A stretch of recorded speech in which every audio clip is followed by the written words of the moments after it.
그렇다면 이번 대책, 시장 안정 효과를 기대할 수 있는지 실효성을 분석하고 앞으로 시장 전망해 보겠습니다. 먼저 대책 발표 이후 강남 재건축 시장 상황부터 알아보겠습니다. 최근 정밀 안전진단을 통과한 서울목동 6단지입니다. 문의가 쏟아졌는데 특히 임대사업자로 등록한 조합원들의 문의가 빗발쳤습니다. 임대사업자 등록하신 분 한 10분 정도가 연락이 왔어요. 근데 이거 거주해야 된다, 큰일 났어, 이거. 6.17 대책에 따라 수도권 투기 과열지구 재건축 소유주 중 2년 이상 거주하지 않는 조합원은 현금 청산 대상입니다. 문제는 정부 권유로 임대사업자로 등록해 세를 준 사람들. 6.17 대책으로 임대계약을 깨고 갑자기 실거주해야 하는 셈인데 이 경우 3천만 원에 달하는 과태료를 물어야 하는 상황입니다. 논란이 커지자 국토교통부는 대책을 마련 중이라고 밝혔습니다. 2년 실거주에 대해서도 불만이 쏟아지고 있습니다. 여기 주민의 절반 정도가 이제 외부에 사시거든요. 거주를 안 하고 사는 분들이 여러 가지 걱정이 돼서. 30, 40대 무주택 실소유자들은 대출이 줄거나 아예 막히면서 내 집 마련이 더 힘들어진 상황.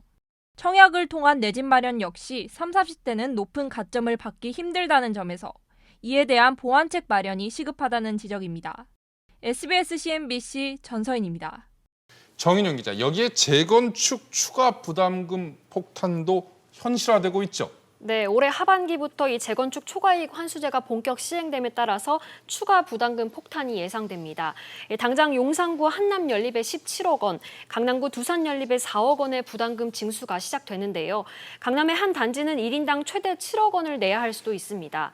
현재 62개 조합에 약 2,500억 원이 넘는 부담금이 통지된 상태입니다. 이에 따라 재건축 사업의 위축이 예상됩니다. 분담금이 더 커지게 되면은 사업은 더 지연될 가능성이 높아요. 서울시에서는 대량 물량이 나오는 것들은 재건축 단지거든요. 그쪽 물량이 줄어들게 되면은 신축 아파트에 대한 수요가 더 커지게 될 겁니다. 정인영 기자, 그런데 이번 대책의 효과에 대한 전문가들의 의견 다소 엇갈린다고요. 네, 수도권과 지방을 동시에 규제하는 건 극히 이례적인 일인데요. 풍선 효과로 가격이 급등했던 지역의 매수세가 주춤해지고 거래 위축이 불가피할 것으로 보입니다. 당분간은 실소유자 위주로 시장이 정착되고 이 주거 가치가 높은 아파트에 관심이 모아질 것으로 보입니다. 하지만 과거에도 부동산 대책이 발표되면 일시적으로 집값이 떨어졌다가 다시 오르길 반복한 만큼 이번에도 또 다른 풍선 효과가 발생할 우려가 있다는 지적이 나오고 있습니다. 핀셋 규제를 조금 더 확대 적용한다고 해서 근본적으로 유동성이라든지 여러 가지 문제 때문에 오르는 집값을 잡기는 어려울 것 같고요. 예를 들어서 뭐 경기도 전 지역을 다 지정하면 어디로 가겠어요? 이제 지방으로 가겠지. 지방 중소도시로. 정광인 기자, 결국은 유동성이 근본적인 문제다, 이런 지적도 나오고 있는데요. 잘못하면 부동산 버블이 터질 수도 있다, 이런 경고도 있죠. 네, 이미 정부도 공식적으로 부동산 버블에 대한 경고를 내놓고 있는 상황입니다. 특히 코로나19에 대응하기 위해 공급한 유동성이 집값 상승을 부채질할 수 있다는 우려도 나오고 있는데요. 손병두 금융위원회 부위원장은 비생산적 부문으로 자금이 쏠려 자산 가격의 버블을 초래하는 등 정부의 금융시장 안정화 정책이 의도하지 않은 효과를 초래할 우려가 있다고 말했습니다. 일단 부동산 버블이 터지면 지금 같은 경제 위기 국면에서는 총체적으로 엄청난 위기를 맞을 수도 있는데요. 관련해 전문가 얘기 들어보시죠.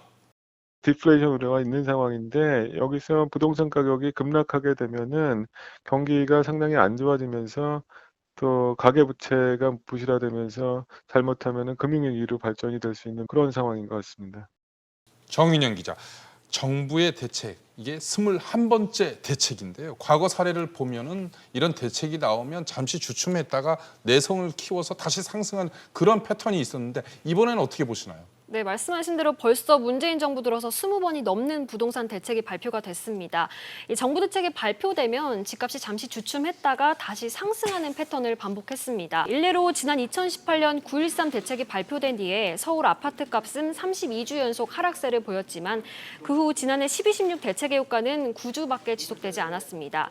특정 지역의 집값이 오를 때마다 임시 방편으로 그 지역을 규제하는 식의 대책이 결국 부동산 시장의 내성을 키웠다는 지적이 나오고 있습니다. 정인영 기자, 마지막으로 어떻게 보면 가장 중요한 관심사 중에 하나인데요.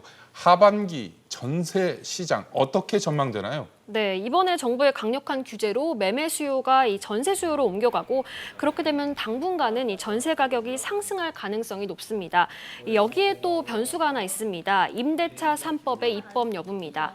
이 임대차 3법 간단하게 설명하면요. 이 전세와 월세 거래 계약도 주택을 매매할 때처럼 일정 기간 내에 신고하도록 하는 전월세 신고제, 세입자가 원하는 기간 거주할 수 있는 계약갱신 청구권, 임대료 인상을 제한하는 전월세 상한제를 말합니다. 그런데 일부에서는 부작용을 우려하고 있습니다. 집주인들이 정책 시행 전에 전세 가격을 인상할 수 있고 일부에서는 장기적으로 전세 공급 자체가 줄어들 것으로 보고 있습니다.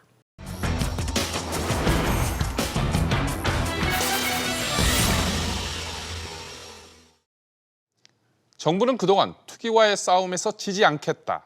부동산은 자신 있다. 이렇게 얘기하면서 규제를 강화해 왔습니다.